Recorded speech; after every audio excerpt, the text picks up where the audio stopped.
Qué gusto en saludarle, muchas gracias por estar con nosotros. Vámonos de lleno con todas las noticias. Esta semana el Pleno resolvió asuntos relacionados con pueblos indígenas, suministro de agua y marcaje de vehículos policiales en la capital del país.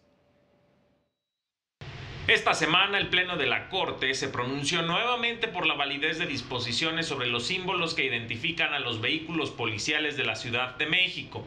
Esto al resolver 3 controversias constitucionales promovidas respectivamente por las alcaldías Benito Juárez, Cuauhtémoc y Miguel Hidalgo.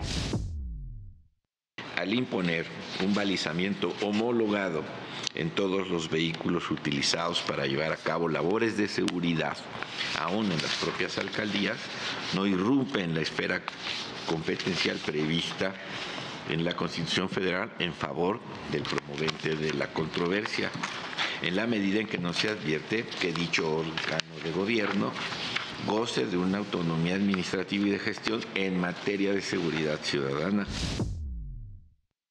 Rechazó que atenten contra la autonomía presupuestal de las alcaldías, pues no habría obligación para que destinen parte de sus recursos para implementar el balizamiento. El martes invalidó disposiciones de la Ley de Agua Potable y Alcantarillado de Sinaloa, que establece tarifas especiales del 50% para las personas pensionadas, jubiladas, adultos mayores o con discapacidad por los servicios de las juntas municipales de esos servicios. Esto al resolver una controversia promovida por el municipio de Culiacán. De acuerdo con la mayoría, no es inconstitucional dar apoyos a grupos en condiciones de vulnerabilidad para el pago de agua potable y alcantarillado, sino que atenta contra la libre administración de la hacienda municipal. Lo que se establece es que, de acuerdo con el artículo 115, fracción cuarta de la Constitución Federal, el Congreso del Estado de Sinaloa no puede dar estos apoyos mediante subsidios o exenciones al pago de dichas contribuciones, pues esto va en contra del principio de libre administración de la hacienda municipal y de reserva de fuentes de ingresos municipales, en el entendido de que el costo de la medida es cubierto directamente por el municipio en perjuicio de su hacienda. El jueves declaró la validez de disposiciones de la Ley Orgánica del Poder Ejecutivo de Chihuahua que regulan las funciones de la Secretaría de los Pueblos y Comunidades Indígenas de ese estado. Esto al resolver una acción promovida por el Poder Ejecutivo Federal que alegaba que el Congreso local no realizó una consulta indígena antes de la aprobación de las disposiciones. Cada una de estas disposiciones, insisto, tienen un contenido únicamente facultativo, pero sobre todo organizacional. No veo una afectación directa, insisto, porque no altera para nada el sistema de derechos de las comunidades indígenas. Para el canal del Poder Judicial de la Federación, Mario López Peña. En la sesión pública del jueves, la ministra presidenta Norma Lucía Piña Hernández realizó la declaratoria de clausura del primer periodo de sesiones de la Corte.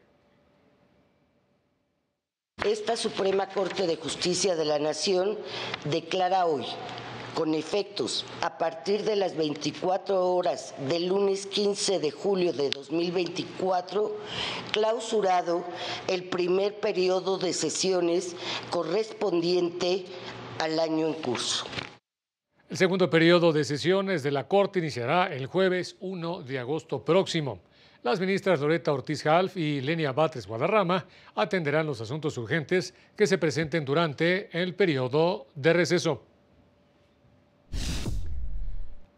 Y concluyeron las sesiones del Encuentro Nacional para una Agenda de Seguridad y Justicia desde el Poder Judicial, encuentro que fue clausurado por la ministra presidenta Norma Lucía Piña.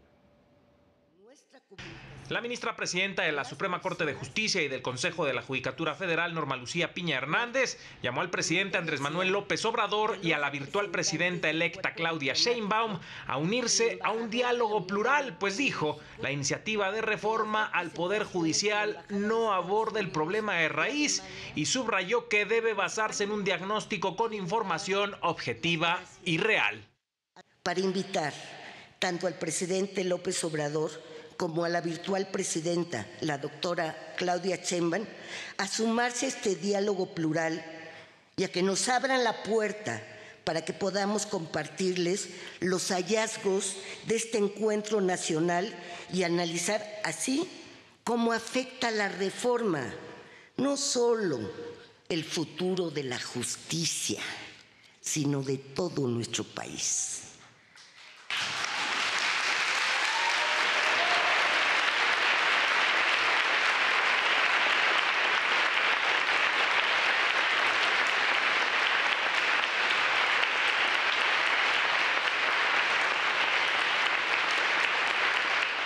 Quiero hacer un llamado contundente a tener un diálogo que ponga en el centro las necesidades de las víctimas.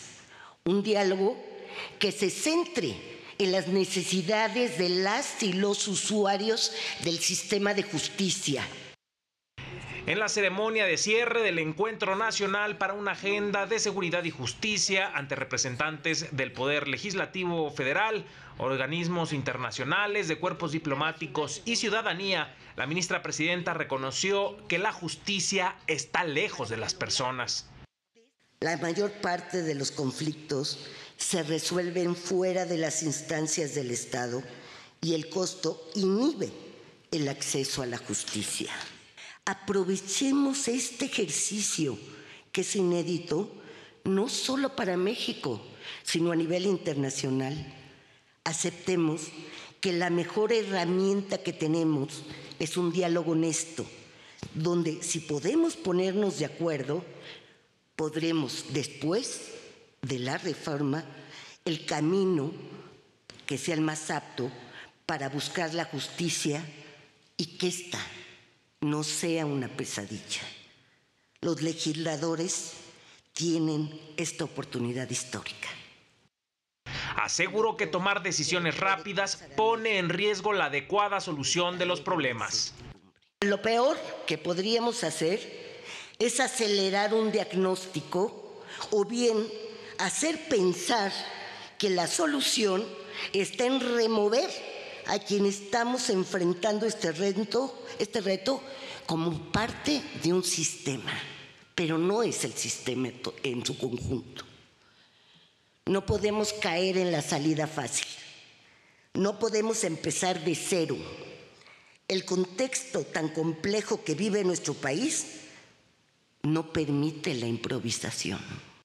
La presidenta de la Cámara de Diputados, Marcela Guerra, se pronunció por el respeto y el diálogo, mientras que Óscar Cantón, secretario de la Comisión de Puntos Constitucionales de la Cámara de Diputados, indicó que todas las voces serán escuchadas. Es urgente para la nación contar con una agenda de seguridad y justicia integral que brinde certeza a la ciudadanía, que proteja los derechos humanos y que genere una correcta y coordinada colaboración entre las autoridades e impartidores de justicia.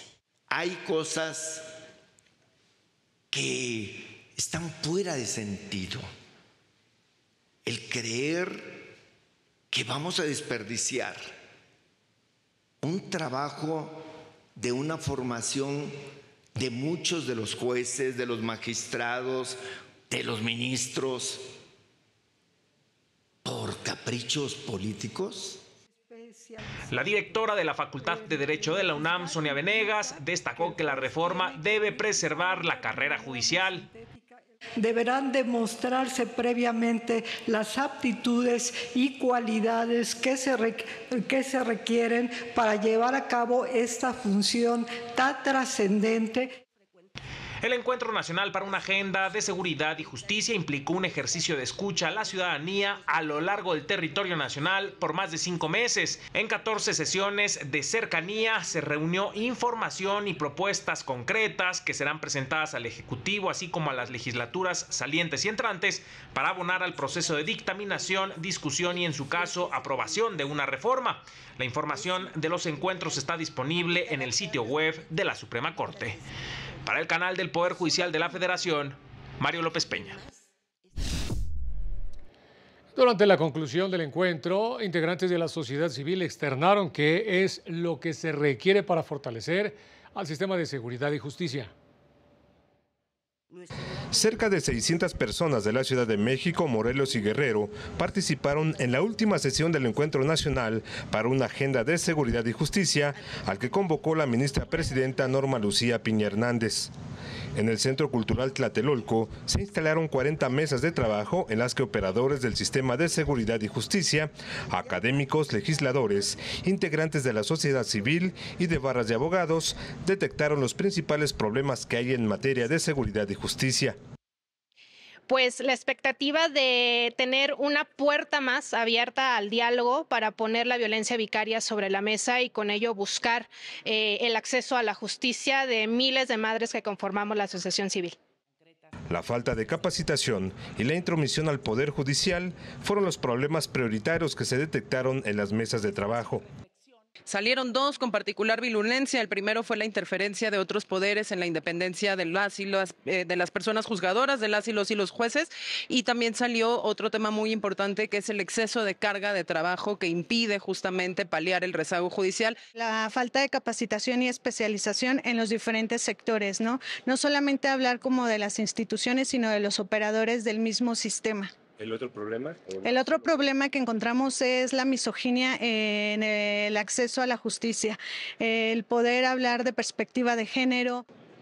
Con las conclusiones de cada una de las 14 sesiones que se llevaron a cabo en distintos estados del país y en los que participaron cerca de 4,000 personas en total, se realizará una Agenda Nacional de Seguridad y Justicia que la ministra presidenta Norma Lucía Piña Hernández presentará al Poder Ejecutivo, al Legislativo y a la ciudadanía en general.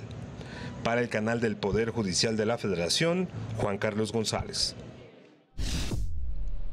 La Suprema Corte emitió una sentencia en la que protege el derecho a la búsqueda de personas desaparecidas, en la que además determinó que las acciones urgentes emitidas por el Comité de Naciones Unidas contra la Desaparición Forzada son obligatorias. Precisó que la desaparición forzada es una grave violación a los derechos humanos que afecta de manera definitiva la vida de las víctimas directas e indirectas. Este criterio lo fijó la primera sala al resolver un amparo que fue promovido por la madre de un joven que era menor de edad, quien junto con otros jóvenes fue víctima de desaparición forzada por parte de policías y civiles armados. Ante las denuncias de familiares de las víctimas, el Comité contra la Desaparición Forzada de Naciones Unidas solicitó al Estado mexicano acciones de búsqueda urgentes, localización y protección, mismas que la Corte consideró que son de carácter obligatorio a fin de no violentar el derecho de las víctimas a ser buscadas y de acceder a la justicia. Tiempo de mensajes, volvemos con más.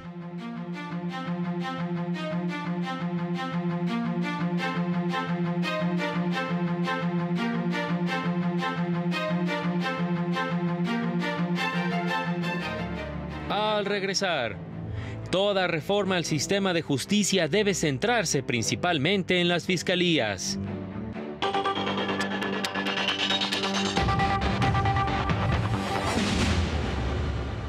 Efectivamente, continuamos con más información. De los 221 asuntos en los que la Corte ha revisado presuntas irregularidades al proceso legislativo, desde 1996, solo en 4 ocasiones ha invalidado leyes. Así lo señaló el ministro Javier Lainez Potisek. El Poder Judicial de la Federación no se ha excedido en su labor como contrapeso al revisar el proceso legislativo en la aprobación de leyes, como se argumenta en la iniciativa de reforma al Poder Judicial.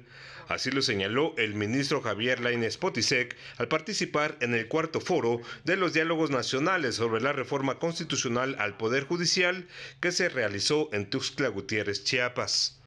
Proceso legislativo, ya lo he oído en varias ocasiones. Por la Corte se ha excedido en su facultad de revisar el proceso legislativo. Solamente déjenme decirles muy brevemente, la jurisprudencia de la Corte que permite revisar el proceso legislativo data de 2008.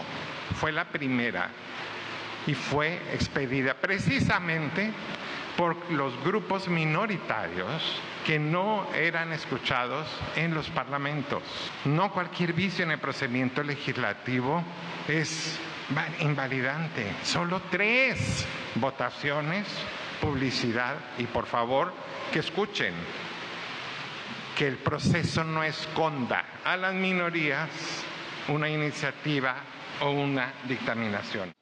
Explicó que desde 1996 la Suprema Corte ha abordado este punto en 222 asuntos, de los cuales solo en 4 se ha declarado la inconstitucionalidad de leyes por irregularidades en el proceso legislativo, por lo que no ve el supuesto abuso de la Corte en este procedimiento. Aseguró que de igual forma han invalidado leyes porque no se consultó a pueblos y comunidades indígenas, a pesar de que esa obligación está en la Constitución. El ministro Lainez también manifestó sus dudas sobre la elección de ministros, magistrados y jueces por voto popular. Claro que el Poder Judicial Federal tiene problemas y tiene problemas graves. Sí. Mi pregunta es si esos problemas te llevan a hacer una reforma que puede ser muy pertinente en muchos aspectos, pero en la elección, permítanme decirles que tengo mis dudas. Primero, me gustaría hablar del diagnóstico, porque si es que no se reformaron ni siquiera ustedes el diagnóstico. Es cierto que el diagnóstico viene de datos concretos, es un poder corrupto a ese punto, somos 55,1,647 juezas, jueces, magistrados y magistrados, y 30,000 abogados, abogadas, de todas las edades que pertenecen al sistema de carrera. Eso es el Poder Judicial. Eso todo está podrido, todo eso es conflicto de interés, todo. O sea, primero yo sí quisiera ver eso. Dijo que ganarse a los grupos de apoyo puede ser legítimo en la representación popular porque un legislador puede comprometer su voto con una causa, pero el juez no puede hacer eso. Para el canal del Poder Judicial de la Federación, Juan Carlos González. Garantizar el acceso a la justicia demanda robustecer a las fiscalías, un aspecto que no toca la reforma judicial que se propone, advirtieron juzgadores federales en el programa de Justicia TV, la reforma judicial a debate. Indicaron que si solo se cambia a los juzgadores, no se alcanzarán los resultados que se esperan. Asimismo, negaron que el Poder Judicial solo atienda a las élites, porque los diversos órganos jurisdiccionales han emitido cientos de sentencias en las que han protegido los derechos de toda la población, incluidos los sectores vulnerables. Nosotros no estamos al servicio de ningún grupo, de ninguna élite. Nosotros siempre estamos al servicio de la ciudadanía, pero no solamente de la ciudadanía, sino de las personas, de las infancias, de los grupos vulnerables, las personas mayores de edad, de las personas con discapacidad. Lo que nosotros hacemos es justamente abrir la puerta a que se respeten sus derechos y las garantías para estos derechos fundamentales. Advirtieron que dicha reforma podría generar una fractura en el sistema de pesos y contrapesos que cimenta al Estado mexicano. Además, indicaron que la reforma debe impulsarse por consenso porque aseguraron que los problemas no se resolverán por decreto. Que escuchen estas voces distintas en donde pudiésemos encontrar algunos puntos de coincidencia y decir si hay un problema, por ejemplo, en el tema de el retraso en la expedición de justicia, pero no se va a resolver ese problema como se pretende en la iniciativa por decreto. En el marco de la propuesta de reforma al Poder Judicial, la Escuela Federal de Formación Judicial elaboró un diagnóstico sobre la carrera judicial en el que destaca el consenso sobre la necesidad de contar con personas impartidoras de justicia con un alto nivel profesional, ya que las y los usuarios del sistema de justicia federal demandan juzgadores con los más altos estándares profesionales, técnicos y éticos, lo que avala su imparcialidad, la calidad de sus sentencias y una justicia más humana. Además, excelencia que solo se logra con la carrera judicial por tratarse de un sistema que permite seleccionar perfiles con los más elevados niveles de conocimiento y valores éticos. Muestra de ello es que de 1996 a la fecha ha realizado 63 concursos de oposición en los que participaron 34.269 aspirantes a juezas y jueces de distrito, en los cuales resultaron vencedoras y vencedores 1.468 personas. En el caso de magistrados de circuito se han realizado 50 concursos en los que han participado 3.182 personas, de las cuales 1.061 resultaron vencedores. Además, se han realizado 35 concursos de carrera judicial para oficialías, actuarías, secretarías y proyectistas, en los que intervinieron 40.270 aspirantes, de los cuales 12.102 fueron ganadores. Ninguno de estos cargos se ha realizado de manera directa, porque en todos los casos han sido seleccionados a través de procesos que incluyen la evaluación de conocimientos jurídicos y de habilidades profesionales. Especialistas consideraron que una reforma integral al sistema de justicia debería incluir también propuestas para mejorar el trabajo de la policía y las fiscalías. El Poder Judicial de la Federación no es el que genera impunidad, indicaron magistradas, jueces y especialistas. Al dialogar sobre la propuesta de reforma judicial que se encuentra en discusión, alertaron sobre el deficiente trabajo de policías y fiscalías que ha derivado en una mayor percepción de impunidad, pues se siguen documentando actos de tortura, detenciones arbitrarias y falta de investigación. Coincidieron en la importancia de que la actual reforma judicial centre las propuestas de cambio en las instancias de procuración de justicia. Pero si la gente fuera y viera el día a día de la ocupación de los jueces penales, orales, sobre todo federales, se podría dar cuenta de lo que está ocurriendo. No tendría que depender de lo que le dicen otros. Y podría constatar que en nuestro país sigue habiendo detenciones con montajes, sigue habiendo detenciones con siembra de evidencia. Se nos siguen presentando en nuestras salas, señores, todavía en 2024, actos con escandalosa evidencia de tortura. A mí me presentan a personas incluso con heridas sangrantes. Mientras esto no se vigile que funcione verdaderamente, las policías seguirán actuando igual. En una mesa de reflexión del Centro de Estudios Penales, insistieron en aclarar que el trabajo de los policías no es el mismo que el de las y los juzgadores. Si hay impunidad o hay una percepción de impunidad, hay muchas autoridades que están involucradas en ello, que no son el Poder Judicial de la Federación. El Poder Judicial de la Federación no es el que genera impunidad. La justicia no depende solo de nosotros. Policías, ministerios públicos, defensores públicos también son insuficientes. Se está informando siempre a la sociedad que el fracaso de la justicia es culpa de los jueces y jamás se habla de una mala actuación policial o falta de apego a parámetros constitucionales ni de las fiscalías. Agregaron que el esquema de elección de juzgadores por voto popular es peligroso porque obligaría a las y los jueces a responder a intereses de su electorado. Para el canal del Poder Judicial de la Federación, Laura Murillo.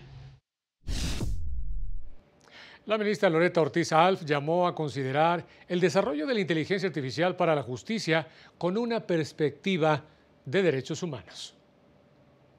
El uso acelerado de las tecnologías de la información y comunicación sin precedente requiere de un análisis jurídico que permita explotar sus beneficios y mitigar sus riesgos. Así lo afirmó la ministra de la Suprema Corte de Justicia de la Nación, Loretta Ortiz Alf, al impartir la conferencia magistral El futuro de la justicia en la era de la inteligencia artificial. Para aprovechar este potencial debemos asegurarnos de que las ventajas pesen más que los riesgos y además imponer límites para situar a las personas en el centro de desarrollo de las nuevas tecnologías. Cualquier solución, cualquier regulación debe tomar como base el respeto a los derechos humanos.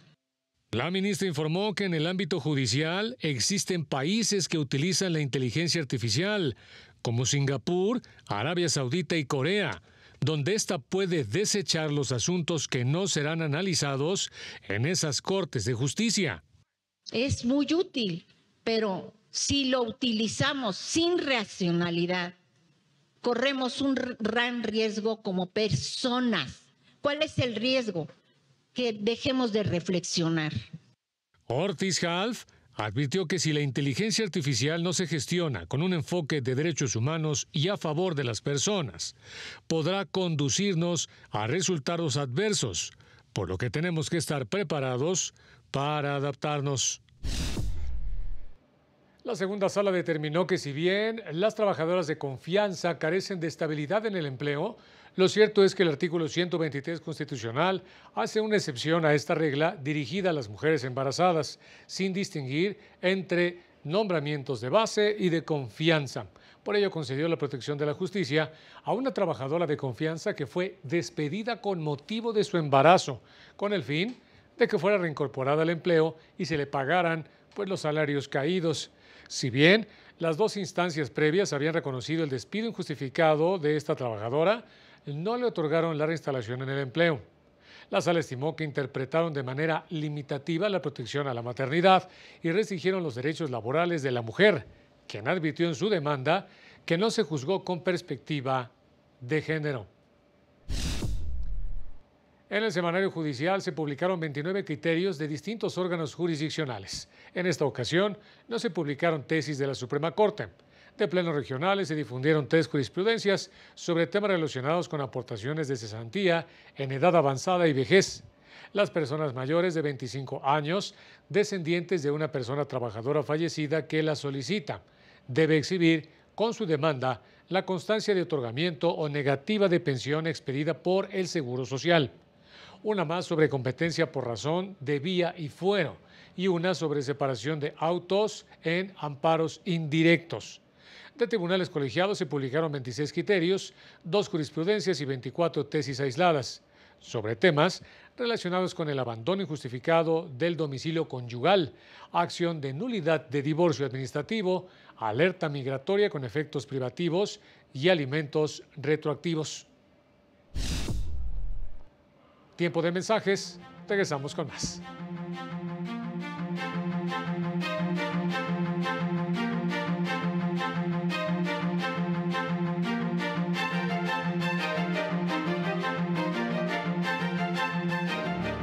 Más adelante, la Sala Regional Especializada impuso nueva sanción a López Obrador por influir en los pasados comicios presidenciales.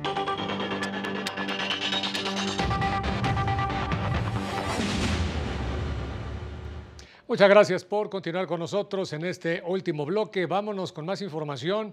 Y es que la Sala Superior del Tribunal Electoral resolvió diversos recursos en los que se pedía anular cómputos distritales de la elección de diputados federales. El Tribunal Electoral del Poder Judicial de la Federación retiró la Diputación Federal que había ganado el candidato del Partido Verde, Jorge Alberto Carballo, por estar inscrito en el padrón de deudores alimenticios. Por unanimidad de votos, las y los magistrados de la Sala Superior confirmaron la sentencia de la Sala Regional Toluca, que declaró inelegible al candidato electo en el Distrito Federal Electoral 23 de Lerma y revocó la constancia de mayoría después de que se estableció que al momento de registrarse había incumplido con el pago de una pensión alimenticia. La misma candidatura sostiene que desplegó diversos actos tendientes a cumplir con sus obligaciones alimentarias. Sin embargo, lo cierto es que para que se levante la suspensión de los derechos político-electorales de la persona deudora alimentaria morosa, es necesario la existencia de una declaratoria judicial que le defina que no existen adeudos, por lo que los actos que haya desplegado para cumplir con sus obligaciones por sí mismos son insuficientes para lograr el cometido. Con esta resolución, el candidato suplente José Luis Hernández Pérez ocupará el cargo como diputado federal a partir del 1 de septiembre próximo. La Sala Superior confirmó las resoluciones de las salas regionales Toluca, Jalapa y Monterrey, que declararon la validez de las elecciones y el otorgamiento de las constancias de mayoría en 5 distritos electorales federales, cuyos resultados fueron impugnados por el Partido de la Revolución Democrática como parte de su estrategia para conseguir el 3% de la votación nacional para conservar su registro. En la sesión de este miércoles, la Sala Superior también confirmó la sanción que la Sala Regional Especializada impuso a Xóchitl Gálvez por el uso indebido del logotipo del INE en su campaña presidencial. También resolvió varios asuntos relacionados con denuncias presentadas contra las 2 candidatas presidenciales por la aparición de niñas, niños y adolescentes en spots y transmisiones en vivo durante la etapa de campañas. Para el canal del Poder Judicial de la Federación, Juan Carlos González. La Sala Regional Especializada del Tribunal Electoral determinó que el presidente López Obrador incurrió en vulneración a principios de imparcialidad, neutralidad y equidad, uso indebido de recursos públicos y programas sociales, promoción personalizada, difusión de propaganda gubernamental en periodo prohibido y coacción del voto.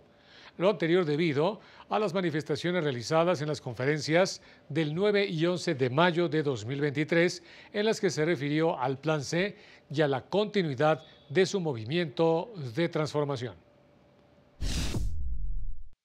Ya que empleó una línea argumentativa tendente a condicionar la vigencia o beneficios de programas sociales a que una determinada opción política obtenga la mayoría calificada en el Congreso de la Unión. Y en los estrenos de la semana, este martes a las 7:30 de la noche, en Letras Notariales, analizarán el tema de las fortalezas y retos del notariado digital. Y a las 9 de la noche, en Ser Juez o Jueza en México, se abordarán las implicaciones, retos y desafíos con la jueza Lucero de Alba Peña y el juez Antonio Ordóñez Peña. El miércoles a las 11 de la noche, con 15 minutos en Historia Mínima de la Corte, se estrena el capítulo La Corte, Visión y Retos.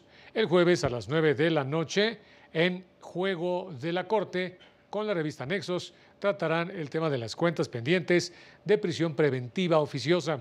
Y el viernes a las 8 de la noche le tendremos una transmisión especial, la cuarta edición de Cusco, certamen audiovisual iberoamericano de divulgación cultural y científica. Y ya nos vamos, como siempre, muchas gracias por haber estado con nosotros. Manténgase pendiente de esta señal. Soy Oscar González y nos vemos en la próxima.